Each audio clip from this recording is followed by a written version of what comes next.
hands are locked, that pull against that bridge where the whole body's moving up, the elbow's coming down, is just too much for the lock, and you can escape from bottom position and then scrimmage up if you want to get back to top position or back to neutral. But the best escape is to capitulate down to your back, bridge through the lock with their legs bunched against the floor, and then escape with a late stage escape when the lock is actually fully locked and you're about to be submitted.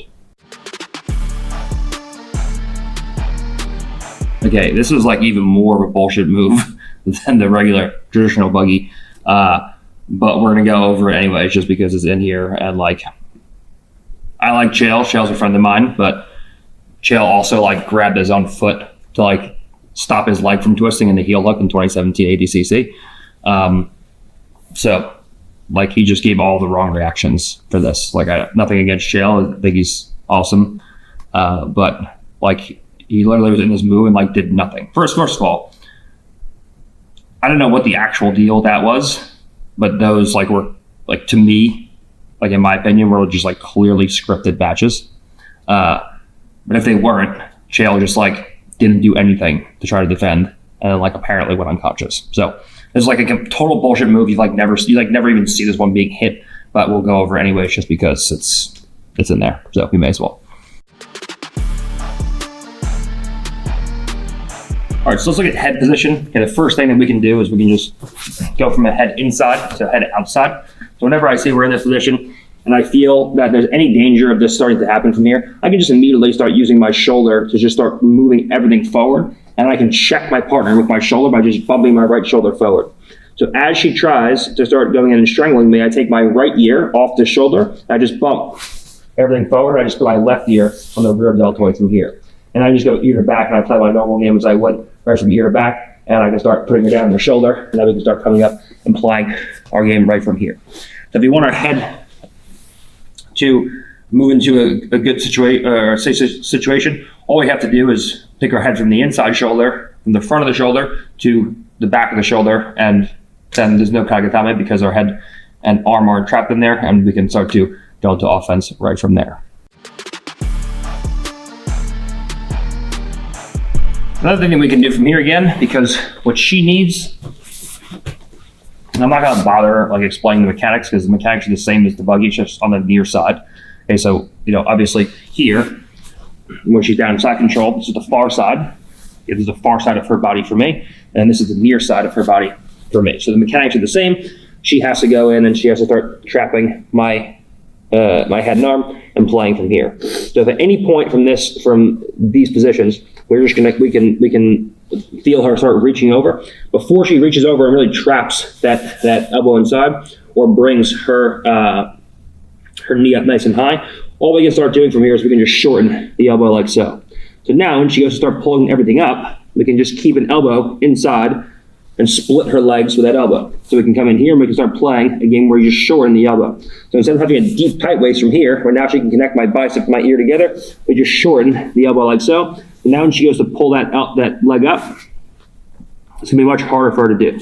I can also start wrapping inside of my partner's leg, and I can go into a hamstring grab, or just simply wrap my partner's hamstring. So now when she goes to pull everything up, we can just keep those knees and elbows separated and make it hard for my partner to start doing. And if I really feel like I'm in danger from here, we can just go in and we can take our elbow right to the near side hip. And this is just a complete safe game where now when she goes to move from here, I can control her hips relatively well, and there's just no strangle of any kind. So instead of having a deep elbow position from here, where she can bring her knee up, we can either shorten the elbow between the legs and just retract it. Now when she goes to lock, it's hard. We can overwrap the legs with the short elbow, or we can go in to a cross hip. And now we can use a pin on the near side hip, and this just completely kills her ability to go in and start locking up with strangles from there. Another thing we can do to stop her from bringing that elbow or that knee up to her elbow is we just go into a leg ride position. We can start stepping inside into half guard. Now one of my favorite ways to do this is instead of just trying to step into a half guard from here, because if I just try to step into a half guard from this position, she can just take her knee high. Other knee. And now, when she goes to start bringing her knee up in the air and trying to start locking inside of her leg. I try to step over. I obviously can't do it. So one thing I like to do from this position is before I go in and start trying to step over that leg is I'll drag the leg back towards me with a real short elbow, or I'll over wrap it and play here. So now when she goes to bring the knee up high, it's much easier for me to start stepping over and catching my partner's leg.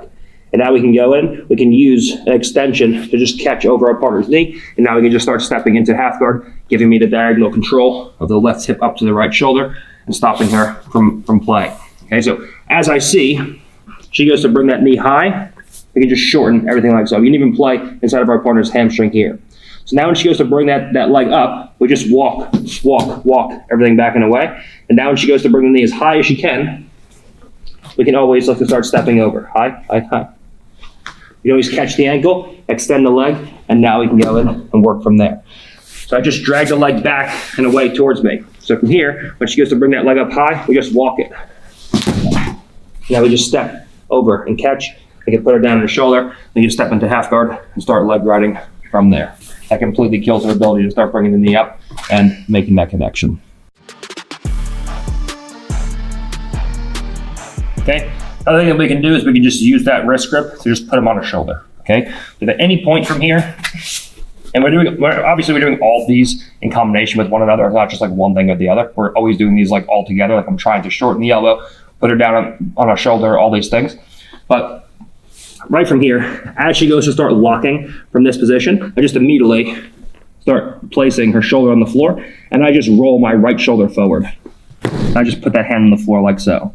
And she tries to keep her hand over my head, and she really tries to hug like so. I can always start rolling that hand to the floor by just rolling my right shoulder forward like so. Okay. So whenever I get to this wrist from this position, just to make up all of the floor. That's incredible. It's sunblock, by the way. Sunblock. It's nighttime. it's like 4 a.m. right now. It's sunblock with tinted. Oh, you guys don't know nothing. Okay. So right from here, okay, if I feel that my elbow is deep and she goes to start bringing everything up, I just put that hand down on the floor. And we just turn the shoulder. The whole thing is I turn that right shoulder heavy into the back of her shoulder, into that rear deltoid, and I just shoot that hand out to the floor and make it hard. So, and when we do all these things, like if I shorten the elbow and put her belly down, the second she goes to start locking from here, this move is a complete joke. Like the fact that I'm teaching it is just so embarrassing, but people are going to try to use it, so you have to know how to defend it. And these are the ways that you can. I hate here.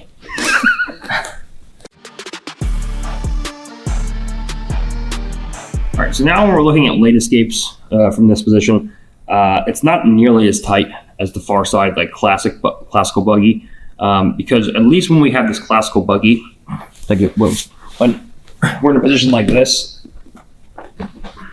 like so, like she's wedged in place, like her whole chest is wedged against my stomach and midsection and rib cage. So for her to try to 4-point out of a position like this is difficult. And so that's why she has to start bridging to bottom position and then using the floor as an assist to separate the wedges. Okay. When we have this bullshit near side buggy like this, okay, her chest doesn't wedge her in place here. The only thing that's really caught is her head and her arm. So when I start locking this up and it starts to get tight from here, it's a pretty easy thing for her to just pressure forward into me. And then as she goes to start limp arming out, as she goes to go into a 4-point, just like where you escape rubber guard, she's just going to turn her thumb down and try to make her head and shoulders with this arm trap as small as possible and just shake, shake, shake and take everything out. Okay, so even when I lock up, we have a fully locked near side buggy. I can go in, I can fully lock everything up. I can lock my legs like so, and we can fall, and we can start locking in here. From here, when she goes to lean forward in this position, she goes to lean forward, and now when she goes to 4-point, and start shake, shake, shake, pull, pull, pull, you can just pull everything out from here, and she can escape relatively easy from these positions. So the 4-point is going to get her out. Even if I try to lock tight, all she has to do is just lean forward, and as she goes to lean forward, I back up, so I can just go 1, 2, shake, shake, shake, shake, shake, and just go into a 4-point and bring everything out of the way. even when I go in, and I lock this up nice and tight from here, she can just lean forward from here, break everything up, and then just 4-point out and away, and she's out and gone, okay? And so because of the fact that your chest isn't really wedged in place, it's a pretty easy thing to 4-point, even if you don't get all the way out initially. Like, you can do a pretty good job of tucking your jaw inside the strangle, and it just, the whole move falls apart. So even if, like, there's like so many things you can do, again, to not have this happen to you, and you never see it work in high level competition, which is exactly why. It's just, like, this is even lower percentage than the regular buggy, but you can just 4-point out of it relatively easily when you're in this position. So some early escapes and some late escapes.